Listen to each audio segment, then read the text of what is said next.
अस्सलाम वालेकुम dear class 8 students. बच्चों, आज हम जियोग्राफी का लेसन नंबर 1 रिसोर्सेज स्टडी करने जा रहे हैं। उम्मीद है आप इस लेक्चर से मुस्तफ़ीद होंगे। चलिए, बिना वक्त ज़ाया किए आज का ये टॉपिक स्टार्ट करते हैं।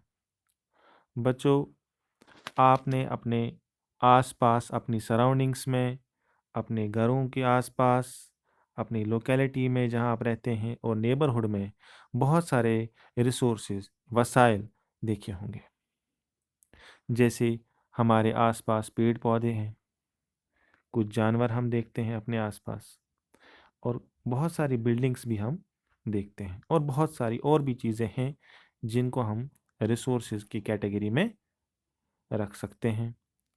और ऐसी चीज़ें जो हमारे आसपास हैं, जैसे कि पेड़ पौधे हैं, जानवर हैं, बिल्डिंग्स हैं, और रिवर्स हैं, ओशंस हैं, माउंटेन्स हैं, फॉरेस्ट्स हैं, ये सब क्या हैं? ये सारे रिसोर्सेज हैं। वाई? इनको रिसोर्स हम क्यों कहते हैं बच्चों? क्योंकि ये सभी हमारे इस्तेमाल में आते हैं, इनसे हम फ़ायदा हासिल करते हैं। जैसे पेड़ पौधों से क्या होता है हासिल हमें इनसे सबसे पहले तो ज़िंदा रहने के लिए ऑक्सीजन ज़रूरी है ना बच्चों? तो ट्री से हम ऑक्सीजन हासिल करते हैं। ऑक्सीजन के अलावा लकड़ी हमें हासिल होती है, और भी बहुत सारी चीज़ें हमें ट्री से हासिल होती हैं। इसी तरह एनिमल्स से हम मीट, मिल्क,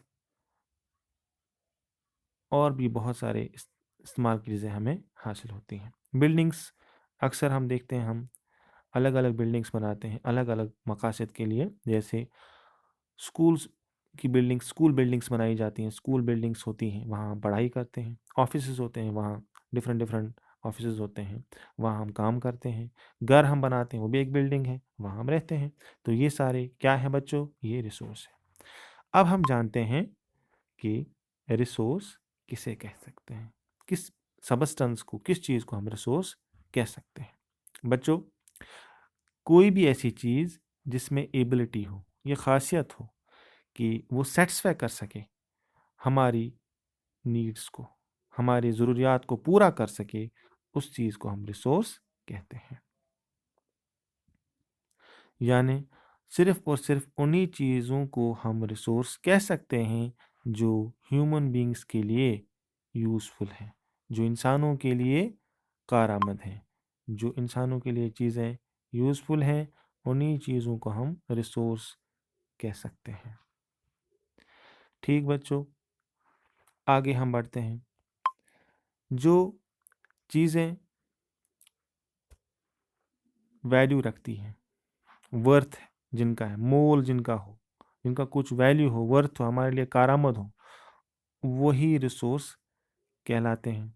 लेकिन कोई भी ऐसी चीज़ जिसको रिसोर्स बनना है या रिसोर्स की कैटेगरी में आना है, तो उसके लिए क्या होना चाहिए? उसके लिए उस चीज़ में वैल्यू, वर्थ, उसका मोल होना चाहिए। या फिर हम कह सकते हैं उसका यूज़ होना चाहिए, उसमें एबिलिटी होनी चाहिए कि वो इस्तेमाल के लायक हो, उसका कोई वैल्यू हो। मिसाल मैं आपको दूं, दो रिसोर्सेज हमारे पास हैं। For example, we have metals, we have beautiful landscape. जो आपकी बुक में मैंने एग्जांपल देखी, तो मैंने यही मुनासिब समझा कि मैं इसी एग्जांपल से आपको ये समझाता हूँ। मेटल्स बहुत तरीके के हम देखते हैं हमारे अर्थ में मौजूद हैं, और हम इनका इस्तेमाल भी करते हैं। मेटल्स में हम रख सकते हैं कॉपर को, स्टेनलेस स्टील को, सिल्वर को, गोल्ड को, और भी बहुत सारे मेटल्स हैं।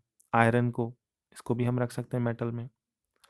तो मेटल्स का एक इकोनॉमिक वैल्यू है, इनसे हम मनी, पैसा हासिल कर सकते हैं, इसलिए इनका इकोनॉमिक वैल्यू है, और इससे हमारी नीड्स, और भी बहुत सारे नीड्स सेटिस्फाई हो जाती हैं। पैसों से हम और भी चीज़ें खरीद सकते हैं, इसलिए मेटल्स का एक इकोनॉमिक वैल्यू है।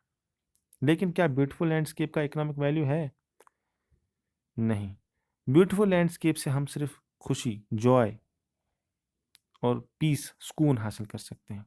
इसका कोई इकोनॉमिक वैल्यू नहीं है। तो हम कह सकते हैं ब्यूटीफुल लैंडस्केप जो है, चूंकि इसका वैल्यू नहीं है, इकोनॉमिक वैल्यू नहीं है, इसलिए इसको हम रिसोर्स की कैटेगरी में नहीं रखेंगे। तो इस एग्जांपल से उम्मीद है बच्चों आपको समझ में आ गया होगा रिसोर्स हम किसे कह सकते हैं, इसके लिए क्या कंडीशन है, क्या क्राइटेरिया है। अब दो ऐसी चीज़ें हैं जो एक सबस्टेंस को एक रिसोर्स में तब्दील कर सकती हैं। दो इम्पॉर्टेंट फैक्टर्स हैं जिससे एक सबस्टेंस चेंज हो सकता है रिसोर्स में। मिसाल, कुछ सदियों तक हमें ये पता नहीं था पेट्रोल एक ऐसा एक फ्यूल है, ऐसा एक रिसोर्स है जो हमारे काम आ सकता है।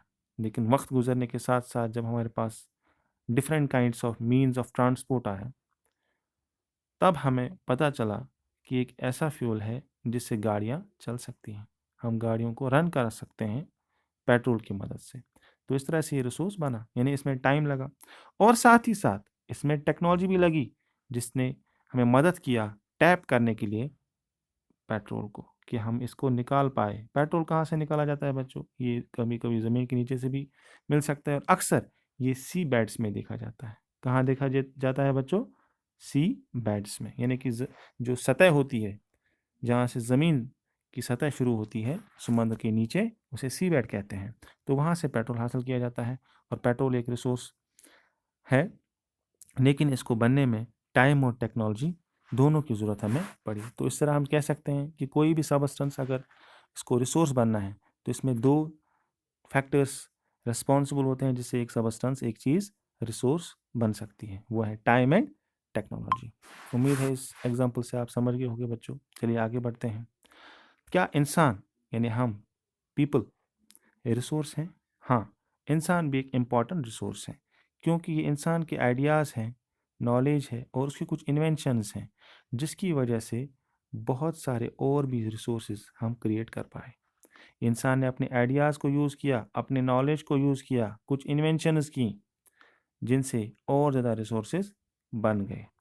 ठीक है बच्चों, जैसे ये इंसान की नॉलेज ही थी, आइडियाज़ ही थे जिससे कि हमने जहाज़ बनाया। हमने अभी मैंने एग्जांपल से समझाया आपको कि कैसे टाइम एंड टेक्नोलॉजी से हमने पेट्रोल का इस्तेमाल करना सीखा। तो ये क्या है? ये आइडियाज़ थे, नॉलेज थी, इन्वेंशन थी। टेक्नोलॉजी भी एक इन्वेंशन है जिसकी वजह से हमने पेट्रोल को टैप किया और इसको निकाल कर फिर अपनी गाड़ियों में इस्तेमाल किया और इसको हमने जो है एक रिसोर्स की कैटेगरी में डाल दिया। ठीक है बच्चों, तो जो भी यूज़फुल एलिमेंट्स हैं इन्वायरमेंट में और जो सेटिस्फाई कर सकते हैं ह्यूमन वांट्स को, ह्यूमन नीड्स को, उन सारे चीज़ों को, सबस्टेंसेस को हम रिसोर्स कहेंगे। अब एक और कंसेप्ट पे आते हैं बच्चों, वो है सस्टेनेबल डेवलपमेंट। ये सस्टेनेबल डेवलपमेंट का कंसेप्ट क्या है? What do we mean by the word sustainable development? Sustainable development का मतलब है बैलेंस्ड वे में किसी चीज़ का इस्तेमाल करना और केयरफुली, बहुत ही ध्यान से चीज़ों का इस्तेमाल करना, रिसोर्स इस्तेमाल करना, और ये ध्यान रखना कि हमारी आगे आने वाली जो फ्यूचर जनरेशन है इनको भी इन रिसोर्सेज की ज़रूरत पड़ेगी आगे। तो इन दोनों चीज़ों का ख्याल रखकर जब हम किसी चीज़ का, किसी रिसोर्स का इस्तेमाल करें तो इस प्रिंसिपल को कहते हैं सस्टेनेबल डेवलपमेंट। ठीक है बच्चों, अब हम आगे बढ़ते हैं और आते हैं अपने नेक्स्ट टॉपिक पर, वो है क्लासिफिकेशन ऑफ रिसोर्सेज। हम कैसे क्लासिफाई कर सकते हैं रिसोर्सेज को, किन हिस्सों में, कितने हिस्सों में हम रिसोर्स को डिवाइड कर सकते हैं।